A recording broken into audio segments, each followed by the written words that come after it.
मैं बताऊं बड़ा जुगाड़ू आदमी। आपने देखे होंगे बीच बीच में मैंने अपना काम कर दिया है ना, मैंने अपना काम कर दिया है, लेकिन फिर भी अब मैं सपना वालों को और खास करके कबीर जन चेतना मंच वालों को क्या समझ रहा हूँ जानते हैं? आपने देखा होगा कि वो गन्ने की रसोई वाला तो पहले गन्ने को डाल के पूरा रस 2-3 बार में गन्ने का रस निकाल देता है ना। उसके बाद भी फिर सुरेन उनकर जी जैसे, आजाद वतन वर्मा जैसे, रुक्मणी दीदी जी जैसे आ जाती है, वो पूरे 3-4 बार वो गन्ने को निकाल दिया, पूरा रस निकल गया, तो उसमें क्या करते हो बाद में नींबू फंसा दो।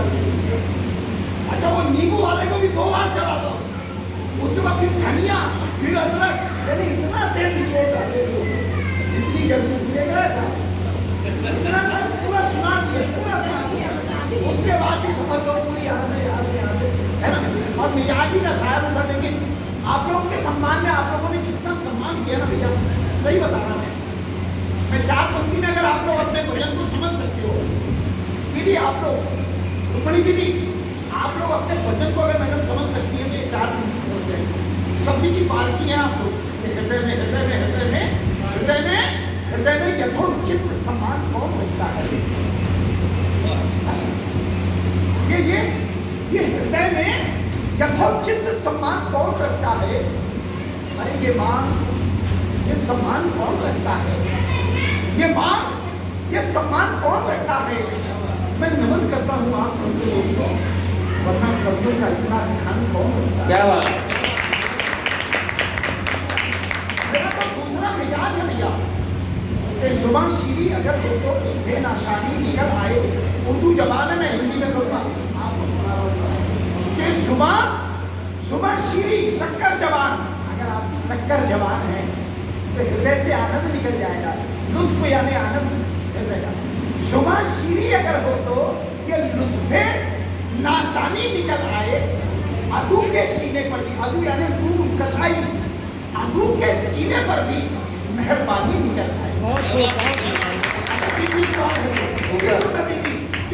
जुबा शीरी अगर हो तो लुत्फे नाशानी निकल आए, अधू के सीने पर भी मेहरबानी निकल आए। और किसी को भी रुलाने का तरीका मैं बताता हूँ, किसी को भी रुलाने का तरीका मैं बताता हूँ, उसे इतना हंसवाओगे आंख से पानी निकलता है।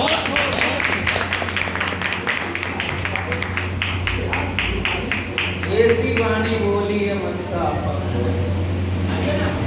वो काम करने जा रहा हूँ, छोटा सा एक कहते ले जाऊंगा, फिर कभी सुना जाऊंगा बहुत सारी अच्छी रचनाएं हो तो, क्योंकि महात्मा गांधी यदि इस देश में और जिए होते तो हमें अपना चौथा बंदर जरूर दिए होते। महात्मा गांधी यदि इस देश में दीदी और जिए होते तो हमें अपना चौथा बंदर जरूर दिए होते। चीन से मिले महात्मा गांधी के वे 3 बंदर, साले किस्मत के धनी, मुकद्दर के सिकंदर, एक पंक्ति और मुंह, दूसरा आंख, तीसरा कान, चौथा जब देखता ना ये हिंदुस्तान, तो इस देश के राजनीतिक परिवेश को वो पूर्ण रूपेण जिए होता। इस देश के राजनीतिक परिवेश को वो पूर्ण रूपेण जिए होता, और इस देश के राजनेता की चरित्र की बदबू से वो नाक बंद जरूर किए होता। तो मैं बहुत गरीब परिवार से हूँ, हम 4-5 भाई थे। सबसे छोटा भाई टेलर मास्टर, उससे बड़ा भाई कारपेंटर, उससे बड़ा भाई वकील, उससे बड़ा भाई पत्रकार, मैं सबसे बड़ा कवि। मेरे घर में ये नस्ल आई कैसे? मैं बड़े बड़े कवियों के साथ में रहता, बहुत गरीब परिवार से।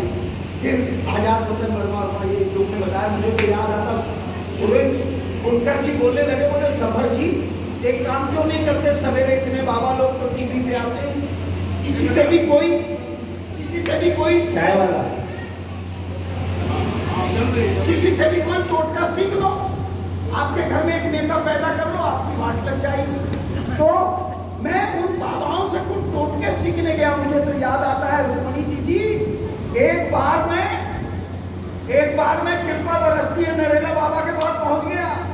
मैं कहा बाबा एक श्रोता यहाँ का पहुंच गया सतना का।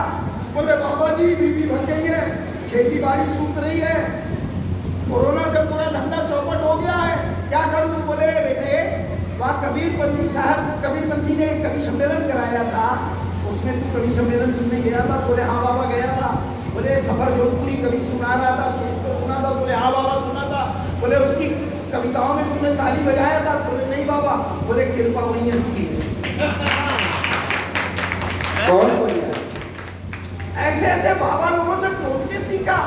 वो टोट के सीख करके मैं आज इस मंच पर मंत्री जी के सामने इस मंच पर एक कवि नेता पैदा कर रहा हूँ। गौर करेंगे नहीं देखना, गौर करेंगे कि प्रिय मुक्त सेवा सच्चे मन की सघन साधना। गौर करेंगे दीदी आप लोग, देखिए प्रिय मुक्त सेवा सच्चे मन की सघन साधना। मन को मान मुनि का मंदिर अर्पित की थी कठिन भावना, मन को मान मुनि का मंदिर अर्पित की थी कठिन भावना। और घोर तपस्या की थी मैंने तब शिव जी के दर्शन पाए, घोर तपस्या की थी मैंने तब शिव जी के दर्शन पाए। लिए हाथ में डमरू बोले एक रात समझने आए, और कान पकड़कर मेरे बोले बोल समर क्या काम करूं, कान पकड़कर मेरे बोले बोल समर क्या काम करूं। तो मैंने हाथ जोड़कर बोला हे परमेश्वर पैर पड़ो, ये राजनीति का कठिन दौर है, मेरा भी उद्धार करो, मेरे घर में एक राष्ट्रीय नेता का उद्धार करो। तो शंकर बोले चाहे जितना धन वैभव व्यापार मांग ले, शंकर बोले चाहे जितना धन वैभव व्यापार मांग ले, इंजीनियर जिलाधिकारी चाहे कमिश्नर चार मांग ले, लेकिन नामुमकिन है मांगिए तेरी, बेपर्दा ना औकात करो, चाहे कुछ भी मंगले जौनपुरी नेता की ना दीदी चाहे कुछ भी मंगले जौनपुरी नेता की ना बात करो। क्यों?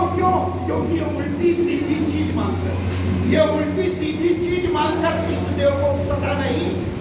मेरे भोले भक्त जौनपुरी शायद तुझको पता नहीं कि तुम के साथ शराबी 64 टन से इकट्ठे हो, 51 गद्दार 72 साथी जोड़ इकट्ठे हो झूठे दवा 84 का जो माफिया 30 मिले, कुछ कहते कुछ करने वाले 8420 मिले, रिश्वत हो हरामी 100 हो और भड़ुए 45 हो, अपराधों के सजा याफ्ता कम से कम 47 हो, ढोंगी कपड़ी धूल 66 58 चंदी हो, एक साथी मरे इकट्ठे नर्क में बदली हो। इन सबकी आत्माएं मिलाकर जब जो जीव उपलब्धता है, मरे 500 लोग कहीं तक देता है।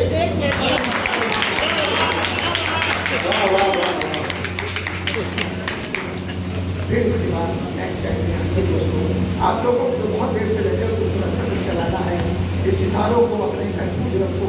न जाने कहाँ जब फिर शाम होगी, मुसाफिर हो चुकी, मुसाफिर है हमने जो अपनी बाहर आई, तो फिर से मिलेंगे हम, फिर से मिलेंगे हम, फिर से